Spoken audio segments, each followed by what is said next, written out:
نحمده ونصلي ونسلم على رسوله الكريم اما بعد اعوذ باللہ من الشیطان الرجیم بسم اللہ الرحمن الرحیم قل ان کنتم تحبون اللہ فاتبعونی یحببکم اللہ صدق اللہ العظیم ان اللہ وملائکتہ یصلون علی النبی یا ایہا الذین آمنوا صلوا علیہ وسلموا تسلیما اللہم صل علی سیدنا و مولانا محمد معدن الجود والکرم وآلہ وصحبہ وبارک وسلم صلاۃ و سلاما علیک یا رسول اللہ۔ تمام تعریفیں، حمد و ثنا اللہ تعالیٰ جل جلالہ کے لیے، اور درود و سلام نبی اکرم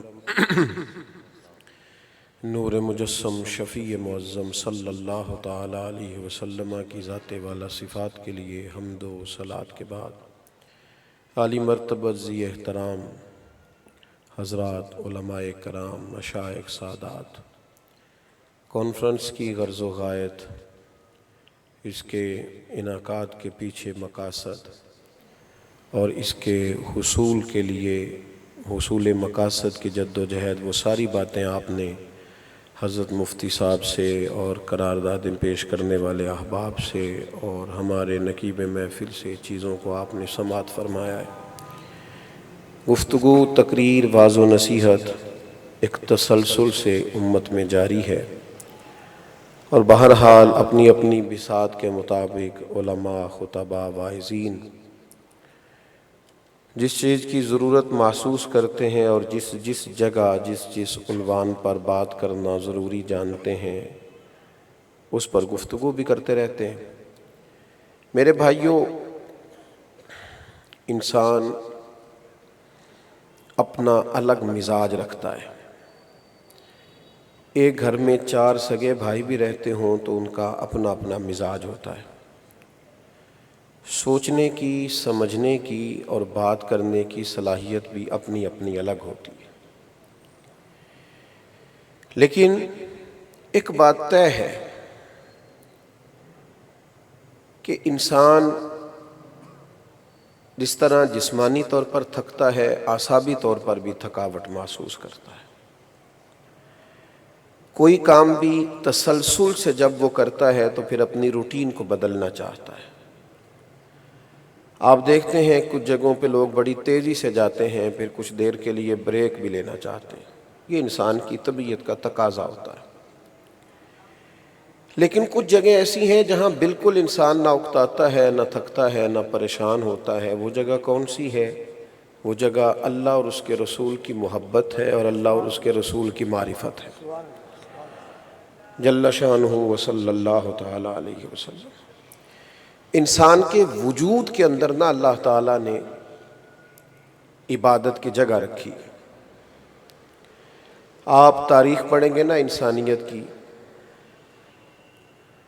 تو آپ کو اس میں ملے گا کہ لوگوں نے معاذ اللہ درختوں کی پوجا کی، پتھروں، پہاڑوں، چاند اور سورج کو معاذ اللہ خدا مانا، لیکن بہرحال کہیں نہ کہیں انسان جھکتا رہا ہے، کسی نہ کسی مقام سے اپنی روحانی تسکین کا وہ سامان کرتا رہا ہے۔ آج بھی پوری دنیا میں کوئی آدمی پڑھا لکھا ہے یا ان پڑھ ہے، مالدار ہے یا غریب ہے، گھر چھوٹے میں رہتا ہے یا بڑے میں، اس کے حلقہ احباب کا دائرہ کمزور ہے یا وسیع ہے، لیکن بہرحال روحانی تسکین انسان چاہتا ہے، وہ قرار تلاش کرتا ہے اور سکون کا متلاشی رہتا ہے۔ اس کے لیے لوگ بڑا کچھ کرتے ہیں، معاذ اللہ ثم معاذ اللہ غلط راہوں کا بھی لوگ تعین کرتے ہیں، خیر کے رستوں میں بھی جاتے ہیں، اور خیر کے رستوں میں بھی غلط لوگوں کے ہتھے چڑھ جاتے ہیں۔ دنیا میں جب اصل موجود ہوتی ہے تو پھر اس کی نقل بھی تیار ہوتی ہے۔ اگر روحانیت کا درس دینے والے، اللہ سے ڈرنے والے علماء اور مشائخ موجود ہوتے ہیں تو ظاہر ہے دین کے نام پر اپنی دکان چمکانے والوں کی بھی کوئی کمی موجود نہیں ہے، یہ بھی سارا کچھ چلتا ہے۔ میرے بھائی، انسان اپنے دل سے اور اپنی روح سے اللہ تعالیٰ کی معرفت چاہتا ہے، قرار چاہتا ہے، اطمینان چاہتا ہے، پھر وہ مختلف جگہوں پہ جاتا ہے۔ آج نوجوانوں کی ایک بڑی تعداد کو میں جانتا ہوں جو موٹیویشنل اسپیکرز کے پاس جاتی ہے اپنی ذہنی تسلی کے لیے، ذہن کی سطح پر اٹھنے والے سوالات کے لیے۔ چھوٹا آدمی ہوں، بڑی بات کروں گا تو اچھا نہیں لگے گا اور شاید میرے منہ سے سجے بھی نہ، لیکن ایک طالب علم ایک سوال رکھنا چاہتا ہے، چونکہ یہاں مشائخ موجود ہیں۔ بعض اوقات محسوس ہوتا ہے کہ منبر و محراب سے کچھ ایسی باتیں نہیں ہو پا رہی جن کی انسان ضرورت محسوس کر رہا ہے، جس کی معاشرے کے اندر وہ سمجھتا ہے کہ زیادہ حاجت ہے۔ تو پھر اس طرح کے لوگوں کے پاس لوگ چلے جاتے ہیں، وہ لوگ پھر اپنے اپنے حساب سے لوگوں کو قائل کرتے ہیں، اپنی دانش بینش کے حساب سے سمجھاتے ہیں۔ اور آپ میڈیا پر بھی دیکھ لیں، ایک بہت بڑی تعداد ایسے لوگوں کی آ گئی ہے کہ جو بہرحال بعض ایسی چیزوں کو اٹھاتے ہیں جن کو انسانی ذہن اپیل کرتا ہے۔ لوگوں کی مجبوری ہوتی ہے بعض اوقات کہ وہ ذہنی اطمینان کے لیے ایسے لوگوں کو سننا شروع کر دیتے ہیں۔ انسان معرفت الہی چاہتا ہے، سکون چاہتا ہے۔ بہت بڑے آدمی کے سینے میں بھی دل اسی طرح کا ہوتا ہے جس طرح عام آدمی کا ہوتا ہے۔ اس کا بھی جی چاہتا ہے کہ کبھی کوئی ایک دن ایسا آئے، کوئی ایک کندھا ایسا ملے جہاں میں سر رکھوں اور کھول کے رو ڈالوں۔ جی چاہتا ہے کبھی کوئی ایک جگہ ایسی میسر آئے جہاں میں اپنے مالک کے حضور اپنی ساری آہوزاریاں پیش کروں، میں کہہ دوں سارا کچھ۔ میرے بھائی، یاد رکھنا، دنیا کے اندر اللہ تبارک و تعالیٰ کی بارگاہ تک پہنچنے کے لیے بھی لوگوں نے بڑے ذرائع اختیار کیے، بڑے رستوں کا تعین کیا۔ کچھ تو بالکل دنیا ہی چھوڑ گئے، بالکل جنگلوں میں نکل گئے، بالکل ایک اور روپ اختیار کر لیا۔ تیری تلاش میں پھرا میں جنگل، پہاڑ اور دشت میں۔ بڑی بڑی دور لوگ گئے، اسے ڈھونڈتے رہے، اس کی تلاش میں رہے۔ تیرے عشق کی انتہا چاہتا ہوں، میری سادگی دیکھ میں کیا چاہتا ہوں۔ میرا ذرا سا تو دل ہے مگر شوق اتنا، میں وہی لن ترانی سنا چاہتا ہوں۔ میں تجھے دیکھنا چاہتا ہوں۔ سنیں جی، اللہ تعالیٰ آپ کو، جو بعض خطیب ایسے بھی ہوتے ہیں جو بغیر سبحان اللہ کی داد کے اور بغیر نعرے کے بھی ساری تقریر کر لیتے ہیں، اور میں کر لوں گا انشاءاللہ، آپ بے فکر رہیے۔ میرے عزیز، اسے ڈھونڈنا، اس کو تلاش کرنا، اس کی بارگاہ میں جھکنا۔ اور آپ کبھی صحابہ کرام علیہم رضوان کو دیکھیں تو ایک دن تڑپ کے حاضر بارگاہ ہوئے تھے ایک جماعت صحابہ کی، اور عرض گزار ہوئے تھے، یا رسول اللہ صلی اللہ تعالی علیہ وسلم، دیر ہو گئی تسبیحات پڑھتے، سجدہ کرتے، جہاد کرتے، بتائیے نا رب کہاں ہے؟ اسے دیکھنا ہے، اسے ملنا ہے۔ کبھی یہ حقیقت منتظر نظر آ نہ لباس مجاز۔ لاکھوں سجدے تڑپ رہے ہیں، سجدے تڑپ رہے ہیں میری جبین نیاز میں۔ سجدے تڑپ رہے ہیں جو تجھے دیکھ کر کرنے۔ تو جب صحابہ حضور کی بارگاہ میں آ کے عرض گزار ہوئے نا، اسے دیکھنا ہے، تو اللہ کریم نے قرآن مجید نازل فرمایا، وَإِذَا سَأَلَكَ عِبَادِي أَنِّي فَإِنِّي قَرِيبٌ۔ محبوب، جب آپ کے پاس آ کے میرے بندے میرے بارے میں پوچھیں تو ان سے فرما دے میں ان کے قریب ہی تو ہوں۔ وہ جب دعا مانگیں گے میں قبول فرماؤں گا، میں قریب ہوں۔ میرے بھائی، اللہ کی بارگاہ تک جانا۔ اور پھر ایک اور بات، ایک ہوتی ہے بے مقصد زندگی۔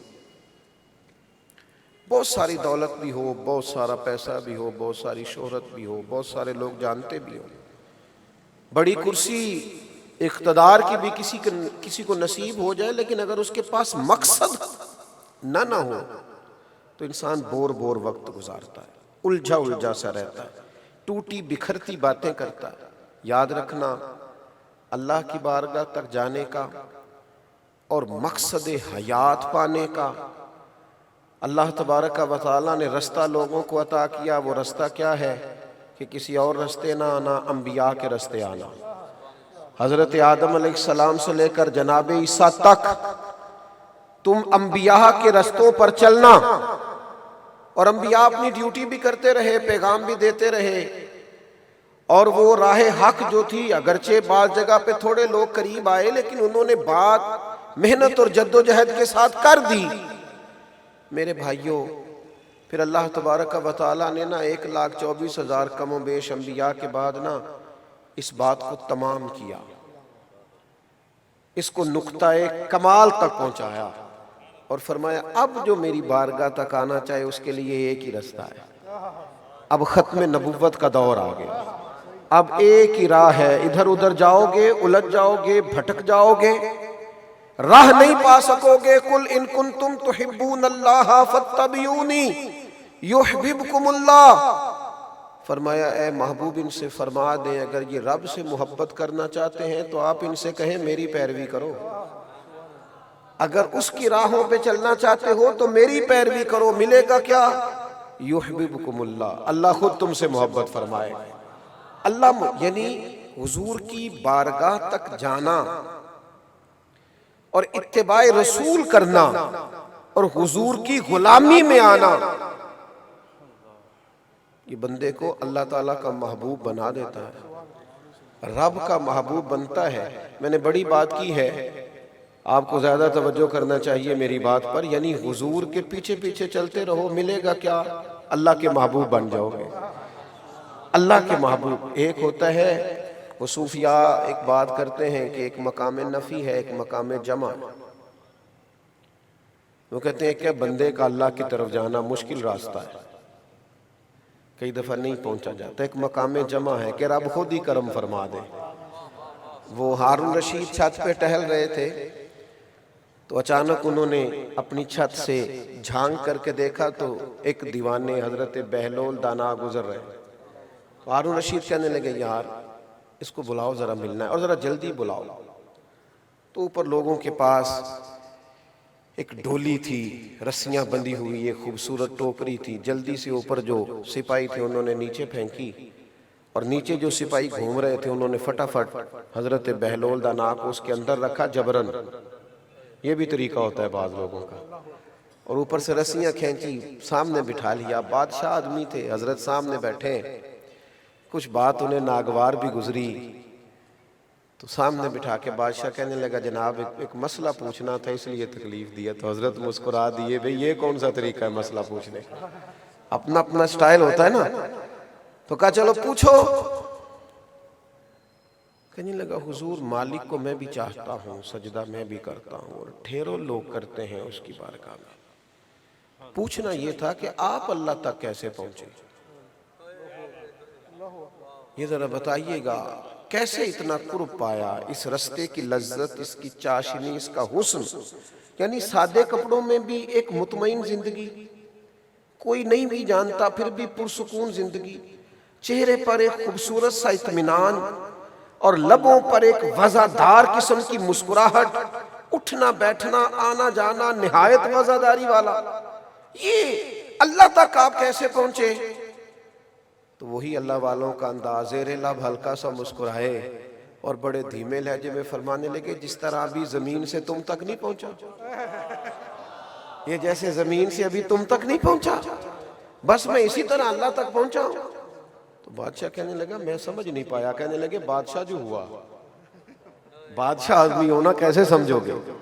بادشاہ مزاج آدمی ہو، جیسے ابھی زمین سے تم تک آیا ہوں، یوں ہی رب کریم کی بارگاہ تک پہنچ گیا ہوں۔ کہا حضرت ذرا بات کی وضاحت کیجئے گا۔ فرمانے لگے بادشاہ دیکھنا یار، اگر میں تم سے ملنا چاہتا تو ایک اپلیکیشن دائر کرتا، پھر کسی وزیر کے سفارشی سائن لیتا، پھر تم اسے دیکھتے، پھر تم کوئی ٹائم دیتے، پھر میں لائن میں لگتا، پھر بھی ملاقات ہوتی تو کتنی دیر کی ہوتی، کتنی تمہاری طبیعت چاہتی، جب میں چاہتا پتہ نہیں کتنا ٹائم لگ جاتا، اور جب تم نے چاہا ہے تو 2 منٹ بھی نہیں لگے۔ مانا کہ محبت کے سفر میں ہر گام پہ 100 مشکل ہے، لیکن یہ سفر آسان بھی ہے اگر ساتھ تمہارا ہو جائے۔ کہا تم نے جب چاہا ہے نا، تم نے چاہا ہے تو پھر 2 منٹ بھی نہیں لگے۔ فرمایا میں رب تک جانا چاہتا تو پتہ نہیں جا پاتا کہ راہ میں رہ جاتا، جب میرے مالک نے چاہا ہے تو پھر 2 منٹ بھی نہیں لگے۔ اس نے اپنی بارگاہ کا رستہ دکھا دیا ہے، سجدے کی توفیق دے دی ہے، اس نے عقائد کی مضبوطی دے دی، اپنی بارگاہ میں بلا لیا۔ یہ رستہ جو حضور کی پیروی کا، نبی پاک سے جڑنے کا رستہ ہے، اس کے علاوہ کوئی خلاف پیغمبر کسے نہ گزری۔ یہ یاد رکھیں، اب یہ ایک ہی رستہ ہے۔ اب کوئی شخص کوئی اور رستہ اختیار کرنا چاہے تو اللہ کی بارگاہ تک جا سکتا، ایک رستہ صرف، حضور کی غلامی کرو، نبی کریم سے جڑ جاؤ، رسول پاک کی اداؤں کو اپناؤ۔ میں آپ سے عرض کروں، ہمارے زمانے میں نا ایک ڈھیر سارا طبقہ ہے جو سیانے لوگوں کا ہے، سمجھدار لوگوں کا۔ اب میرے جیسا آدمی تو بات کرتا ہے تو ذرا ٹھہر ٹھہر کے سوچ سمجھ کے، اس لیے کہ دور بڑا سمجھدار ہے۔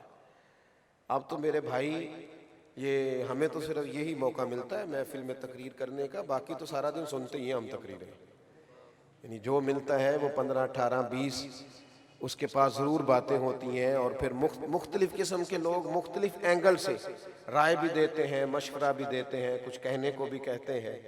تو یہ دور ہے ہمارا جس میں بڑے سمجھدار، معاملہ فہم، بلکہ اب تو کسی شخص سے بات کریں تو ایسا لگتا ہے اسے پاکستان کی حکومت کا ہی نہیں، اسے تو عالمی حالات کا بھی پتہ ہے۔ لوگ تو دنیا کی بات بتا دیتے ہیں، تو پھر بندہ کئی دفعہ بڑا ڈر کے بات کرتا ہے کہ یارو ہو، اتنی دور تک زمانہ نکل گیا۔ اب اس سمجھداری کو جب ہم اپنے ذہن میں بٹھا لیتے ہیں نا، میں سمجھدار ہوں، تو پھر بعض اوقات نا الجھ بھی جاتے ہیں۔ آپ کو پتہ ہے بڑے بڑے لوگ بھی بعض اوقات گمراہ ہو جاتے ہیں۔ اللہ محفوظ فرمائے تو بڑے بڑے لوگ، یا آج کسی آدمی سے آپ بات کریں تو کہتے ہیں یار میں نے کسی کی بات ہی سننی ہے، کیا ہو گیا؟ میں بڑا مضبوط ہوں، میں سنوں تو مجھے کچھ بھی نہیں ہوتا۔ ہم نا فکری انتشار کا شکار اس وقت ہوتے ہیں جب ہم نظریاتی طور پر اس کی بھی سنتے ہیں، اس کی بھی سنتے ہیں، فلاں کی بات بھی ہمارے کانوں میں گونجتی ہے، فلاں کی بات بھی گونجتی ہے، اور پھر اس طرح کا ماحول ہوتا ہے کہ کسی کا کچھ نہیں جاتا۔ جو آدمی ذہنی طور پر کسی بھی انتشار کا شکار ہوتا ہے وہ خود سب سے زیادہ تکلیف میں مبتلا ہوتا ہے۔ وہ آزمائش، وہ کیا کہتے تھے امام غزالی؟ فرماتے تھے اے اللہ مجھے دیہات کی بوڑھی اور ان پڑھ عورتوں جیسا ایمان عطا کر دے، مکان کچے عقیدے پکے، جو بات وہ مضبوط طے شدہ۔ یہاں تو آپ یقین کریں اسٹیج پر بڑی تگڑی بات کرنے والے آدمی کے ساتھ بھی جب تنہائی میں گفتگو ہوتی ہے تو بعض اوقات کمزور بات کر دیتا ہے، جو نقصان کا باعث ہوتی ہے۔ اسے نہیں پتا ہوتا کہ میں 6 لوگوں میں بات کر رہا ہوں صرف۔ آپ ایک آدمی کو بھی اگر الجھا دیتے ہیں تو معاملہ اور ہوتا ہے۔ ختم نبوت کا ایک معنی یہ یاد رکھنا کہ معرفت الہی کا ایک ہی ذریعہ ہے اور وہ ذات رسالت مآب ہے۔ اس کے علاوہ آپ کو نہ کہیں قرار آ سکتا ہے، نہ ذہن آسودگی پا سکتا ہے، نہ کوئی اور رستہ ہے انسان کو مقصد حیات سے آگاہ کرنے والا۔ نبی پاک علیہ السلام نے نا حضرت عمر فاروق کے علم کی عظمت خود بیان فرمائی ہے، خود بیان فرمائی۔ حضور علیہ السلام فرماتے ہیں رات میں نے خواب دیکھا اور میں خواب میں دودھ پی رہا ہوں۔ حضور فرماتے ہیں پھر میں نے بچا ہوا دودھ جناب عمر فاروق کو دے دیا، اتنا دودھ پیا کہ سفیدی ان کے ناخنوں میں نظر آنے لگی۔ یا رسول اللہ اس کی تعبیر بھی آپ ہی فرمائیں۔ حضور فرمانے لگے اس کی تعبیر علم ہے۔ اللہ تعالیٰ نے حضرت فاروق اعظم کو بڑا صاحب الرائے بنایا، ان کے فیصلوں کے بڑے دیر پا نتائج نکلے، امت نے بڑے فائدے اٹھائے جناب فاروق اعظم کے فیصلوں سے۔ اور حضور علیہ السلام نے فرمایا عمر کی زبان پر تو حق بولتا ہے، یعنی اس شخص، ایسا شخص جس کی تائید میں قرآن مجید کی آیات کا نزول ہو، اتنا بڑا آدمی۔ یہ نوجوان زیادہ غور کرے میری بات پر، اتنا سمجھدار آدمی، معاملہ فہم، زیرک، جنہوں نے 22 لاکھ مربع میل پہ حکومت کی تو عوام کے جو باریک مسائل تھے نا، یعنی حضرت فاروق اعظم لوگوں کی ڈیوٹی نہیں لگاتے تھے۔ جب آپ مجاہدین کو جہاد کے لیے بھیجتے تھے نا، یہاں ہم سب سے زیادہ جن لوگوں کا نقصان کرتے ہیں وہ ہمارے کارکن ہوتے ہیں۔ ہمارے کارکن، ڈھیر سارے کارکن ضائع ہوتے ہیں، ان کی حوصلہ شکنی ہوتی ہے، حالانکہ کسی بھی جگہ اساسی خدمت کرنے والے کارکن ہوتے ہیں جو پچھلی صفوں میں ہوتے ہیں۔ اب وہ جب بھیجتے تھے جناب فاروق اعظم رضی اللہ تعالیٰ عنہ لوگوں کو جہاد پر، تو آپ فوجیوں کے گھروں میں خود جاتے تھے، فرماتے تھے کوئی ضرورت ہو تو مجھے بتاؤ، تمہیں کوئی خط بھیجنا ہو تو فلاں آدمی اس علاقے میں جا رہا ہے، میں روانہ کر دیتا ہوں، وہاں سے پیغامات آتے تو خود حضرت عمر لے کے آتے، یعنی عوام کی چھوٹی چھوٹی ضروریات کا بھی خیال رکھا جاتا۔ اتنے زیرک آدمی، معاملہ فہم، جو میں نے بات عرض کرنی ہے میں اس پر آپ کو لانا چاہتا ہوں، اتنا بڑا آدمی، لیکن ایک دن وہی جناب عمر فاروق تورات پڑھ رہے تھے، کتاب ہے نا آسمانی، اس کو پڑھ رہے تھے تو نبی کریم تشریف لے آئے، اور جیسے ہی کریم محبوب نے جناب عمر کو حضرت موسیٰ علیہ السلام پر نازل ہونے والی کتاب پڑھتے دیکھا تو حضور کے چہرے پر ناراضگی آئی۔ حضرت فاروق اعظم اٹھے، عرض کی یا رسول اللہ میرے ماں باپ قربان ہو، کیا ہوا؟ آپ ناراض ہو گئے؟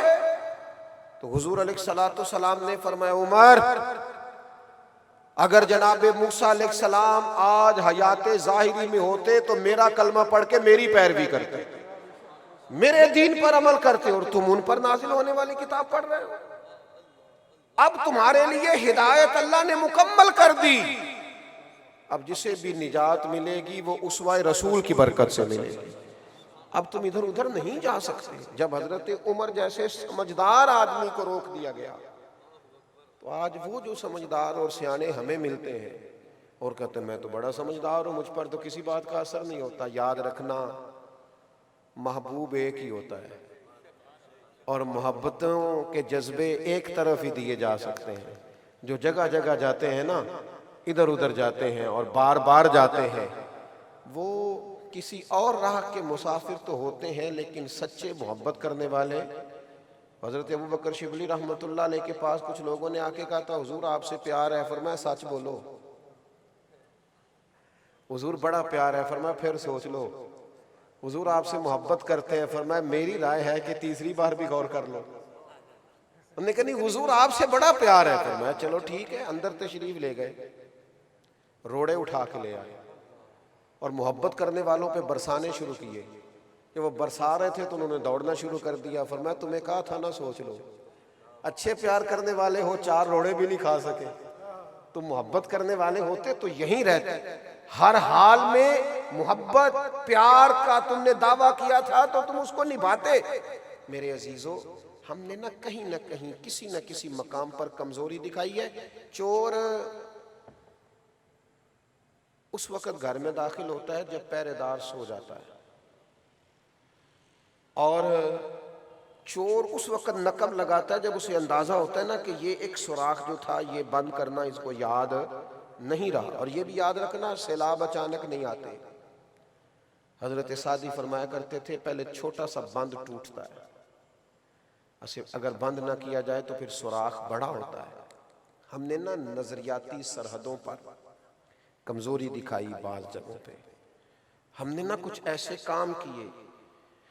ابھی جیسے حضرت فرما رہے تھے نا بعض جگہوں پہ رائے کا اختلاف، رائے کا اختلاف تو حسن ہوتا ہے، رائے کا اختلاف تو حسن ہوتا ہے اگر وہ حسن کے ساتھ کیا جائے تو، اگر اس کو عداوت نہ بنایا جائے تو۔ آپ کو پتہ ہے صرف قبرستان میں اختلاف نہیں ہوتا کیونکہ وہاں کوئی زندہ نہیں ہوتا، ورنہ گھر کے اندر چار بچے ہوں تو صبح اماں پوچھے نا پکانا کیا ہے تو سارے متفق ہوتے ہیں کیا پکانا ہے۔ آپ ہاں نہ نہیں کر رہے، لگتا ہے آپ کے گھر میں اتفاق رہتا ہے اس مسئلے میں۔ ایک بچہ کہتا ہے یہ پکانا ہے تو دوسرا کہتا ہے۔ رائے کا اختلاف صحت عقیدہ کے ساتھ، رائے کا اختلاف کوئی بری چیز نہیں ہے، رائے میں اختلاف، لیکن اگر عداوت بنا لی جائے، اگر دل میں بٹھا لیا جائے، اگر وہ انسان کے ذہن پر آ کر سوار ہو جائے، پھر وہ رائے کا اختلاف نہیں رہتا، وہ تشدد ہے، وہ ظلم ہے، وہ زیادتی ہے، وہ یہ کام کرنے والے آدمی کی صلاحیت کو بھی ضائع کرتی ہے۔ اس سے سب سے زیادہ اس بندے کا نقصان ہوتا ہے جو یہ کام کر رہا ہوتا ہے، اس کی اس کی صلاحیتیں جہاں لگنی چاہیے وہ غلط جگہ پہ صرف ہونے لگتی ہیں۔ میرے بھائی، ذات رسالت مآب علیہ السلام کے ساتھ اپنے آپ کو پوری طرح وابستہ کریں۔ میں پہلے بھی عرض کر چکا ہوں، پھر کہتا ہوں، ہمارے آنے والی نسل کو نا محبت رسول سکھانی ہے، صرف ان کو نعرہ نہیں دینا۔ حضور علیہ السلام کی محبت ان کے دلوں میں اتارنی۔ محبت پر تقریریں نہیں ہوتی، فقط محبت تو کر کے دکھائی جاتی ہے۔ میں اپنے گھر میں جتنا اپنے والد کا احترام سے نام لیتا ہوں، میرے بچے بھی اتنا ہی لیں گے۔ جتنا میں وقار کے ساتھ، عظمت کے ساتھ، شان کے ساتھ اپنے گھر کے اندر بیٹھ کر اپنے بچوں میں حضور کے شہر مقدس کا ذکر کروں گا، اور جس طرح میرے بچے میری قلبی کیفیت دیکھیں گے نا میلاد شریف والے دن، اور جس طرح وہ نبی پاک علیہ السلام کی نعت پڑھتے اور سنتے مجھے پائیں گے، مجھے تقریر نہیں سنانی پڑے گی، واز نہیں کہنا پڑے گا، وہ محبت خود بخود ان کی روح تک اتر جائے گی۔ خدا کے بندو، یاد رکھنا، ایک شخص ہونا محفل میں رونے والا، تو اسے دیکھ کے کئی اوروں کی آنکھوں میں بھی آنسو آ جاتے ہیں۔ ایک درد والا ہونا تو وہ درد بانٹ دیا کرتا ہے۔ ہم نا کچھ محفلیں نجی سطح بھی تو ہونی چاہیے نا، کچھ اجتماعات ہمارے صرف اپنے گھر کے ماحول کے اندر بھی تو ہونے چاہیے نا۔ ہمیں کچھ چیزوں کا پاس اور لحاظ زیادہ احتیاط کے ساتھ کرنا چاہیے۔ کچھ ہمارے انداز ایسے ہونے چاہیے۔ دیکھیں نا، مہمان گھر میں آتے ہیں تو دو طرح کے آتے ہیں۔ کچھ مہمانوں کے بارے میں انسان کہتا ہے کہ وہ مہمان آ رہے ہیں، بتاؤ گھر میں کیا بن سکتا ہے، باقی میں بازار سے منگواتا ہوں۔ اور کچھ مہمان ایسے آتے ہیں کہ انسان ایک ہفتہ گھر میں پہلے بولتا ہے، کہتا ہے فلاں میرے بزرگ آ رہے ہیں، سب سے پہلے بتاؤ انہیں بٹھانا کہاں پہ؟ وہ یہاں بٹھا دیں گے، نہیں یہ صوفے ٹھیک نہیں ہے، قالین تبدیل نہ، میں نے سنا ہے وہ بن سنور کر میری عیادت کو آ رہے ہیں۔ وہ ان کو گھر آنا ہے، تو مجھے بتاؤ نا جگہ کون سی ہو، بٹھانے کو کیا ہو۔ اپنی حیثیت سے بڑھ کر لوگ اہتمام کرتے ہیں، اور پھولوں کی جگہ آنکھیں بچھاتے ہیں، رنگ ڈھنگ اور ہو جاتا ہے، بچوں پر اثر پڑتا ہے۔ وہ کبھی کبھی چٹکیاں بھی کاٹتے ہیں، کہتے ہیں لگتا ہے ابا کے قریبی دوست آ رہے ہیں۔ کچھ تھوڑا سا نا انوکھا سا، کبھی کبھی ان کی والدہ بھی کہتی ہیں تمہارے والد کے میکے سے مہمان آ رہے ہیں، بھائیوں میں سے کوئی آ رہا ہے۔ وہ دور جو پردیس رہتے ہیں گھر والے، وہ آ رہے ہیں، رنگ تبدیل ہو جاتا ہے۔ او میرے بھائی، نبی کریم علیہ السلام کی بارگاہ میں بھی بڑے لوگ آتے تھے، لیکن جب حبشہ سے کچھ مہمان آئے نا، حضور نے ترکی خیمہ لگوایا، کھانے پکتے، محبوب زیادہ ان پر نظر کرم فرماتے۔ لوگوں نے کہا حضور مہمان تو پہلے بھی آتے ہیں، یہ انداز نرالا کیوں ہے؟ فرمایا جب میرے غلام حبشہ گئے تھے، ان کے بادشاہ نے بڑا پیار کیا تھا، تو جو میرے صحابہ سے محبت کرے میں اس سے محبت نہ کروں، اس سے پیار نہ کروں؟ یہ انداز نرالا ہے۔ ذات رسالت مآب صلی اللہ علیہ وسلم کے بارے میں تیرا ذوق ذرا دیدنی ہونا چاہیے، تیرا انداز ذرا انوکھا ہونا چاہیے، تیرے لب و لہجے کے اندر وضو اور طرح کا ہونا چاہیے، تیرے انداز ذرا تھوڑے منفرد ہونے چاہیے۔ مجھے بتائیے نا، حضرت حسان سے نعت سنتے وقت نبی پاک نے انہیں ممبر پہ نہیں بٹھایا تھا؟ تحفے میں اپنی چادر عطا نہیں کی تھی؟ کریم محبوب علیہ السلام نے ہمیں اپنا ذکر سننے کے آداب سے آگاہ نہیں کیا تھا؟ نبی پاک علیہ السلام نے ان لوگوں کے اعزاز مقرر نہیں فرمائے تھے؟ کیوں عالم کی عظمتیں بیان کی گئیں؟ کیوں طالب علم کی شانیں بتائی گئیں؟ اس لیے کہ یہ تمہیں حضور کا دین بتائیں گے۔ ان شخصیات کا احترام اور اکرام اس وجہ سے بیان کیا گیا۔ خدا را اپنی قلبی وابستگیوں کو مضبوط کریں۔ کیوں راہیں بنتی ہیں کہ غیر جگہ پاتے ہیں؟ کیوں اس طرح کا ماحول بنتا ہے کہ جس کا جی چاہتا ہے وہ نقب لگا لیتا ہے، جس کے من میں آتا ہے وہ آ کے بات سنا جاتا ہے؟ ہم فکری طور پر اتنے مضبوط ہوں، اتنے توانا ہوں کہ جتنا مرضی طوفان آئے ٹکرا جائے۔ ہم درختوں کو کہاں آتا ہے ہجرت کرنا؟ تم پرندے ہو، شجر چھوڑ کے جا سکتے ہو۔ کچھ لوگ پرندوں کی مانند ہوتے ہیں، آتے جاتے رہتے ہیں، لیکن کچھ شجر ہوتے ہیں، جتنے مرضی طوفان آئے برداشت کرتے ہیں۔ اتنی مرضی آندھیاں آئیں وہ جھیلتے ہیں، جتنا مرضی ان کے قریب سے تیز آواز والی گاڑیاں گزرے وہ جگہ نہیں چھوڑا کرتے۔ کیوں؟ اس لیے کہ انہیں اللہ تعالیٰ نظریاتی پختگی عطا کرتا ہے۔ کمزور زندگی نہ گزارو، اپنے مزاجوں میں طاقت پیدا کریں اور توانائی پیدا کریں۔ ابھی میں جو بات آپ کو سمجھانا چاہتا تھا میری مکمل ہو گئی۔ یہاں بات کی حضرت نے، حضرت قائد اہل سنت علامہ شاہ احمد نورانی کی، شہزادہ صدر الشریعہ حضرت علامہ عبد المصطفیٰ اظہری کی، حضرت علامہ حافظ شفیع کاڑوی علیہ رحمہ کی، سید محمد علی رضوی صاحب رحمۃ اللہ علیہ، جتنے بھی لوگ تھے۔ لیکن میں آپ کو عرض کروں، ہم کہہ رہے تھے قائد ملت اسلامیہ، قائد اہل سنت۔ اس کا معنی یہ ہے کہ جن کے وہ قائد تھے وہ بھی تو ایک جماعت ان کے ساتھ تھی نا۔ جب یہ تحریک چلی تو کارکنوں کی ایک جماعت بھی تو ساتھ تھی نا۔